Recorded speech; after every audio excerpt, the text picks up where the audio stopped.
এটা হচ্ছে আমাদের জুমঘর আর কি গাইস। দেখেন এই যে সোলার প্যানেল এগুলা, এই জুমঘর মানে পাহাড়িরা যখন মানে জুম চাষ করে আর কি, ওই মেইন বাসা থেকে অনেক দূরে হচ্ছে যখন জুম চাষ করা হয় তখন হচ্ছে এরকম মানে ছোট ছোট ঘর মানে তৈরি করা হয় আর কি। এখানে মানে একটু রেস্ট টেস্ট করা বা খাবার দাবার খাওয়া, ঝড় বৃষ্টির সময় হচ্ছে এখানে একটু রেস্ট করার জন্য হচ্ছে এরকম ছোট ছোট হচ্ছে বাসা তৈরি করা হয়। দেখেন এটাও একটি ঠিক একটা এরকম বাসা আর কি। এই যে এই যে জুম,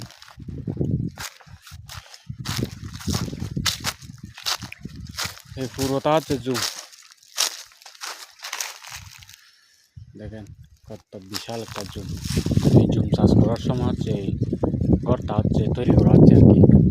ওই যে ওইদিকে আবার সামনে বছরের জন্য একটা জুম কাটছে, কয়েক মাস বা পর হচ্ছে ওইটা আবার পুড়বে আর কি। পুরার পর প্রসেসিংয়ে মাস পর পর হচ্ছে রোপণের সিজন চলে আসবে।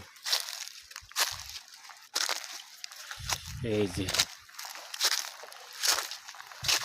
এগুলো হচ্ছে পাহাড়ি মানুষদের সংস্কৃতি, জুম ঘর, জুম চাষ করা, পাহাড়,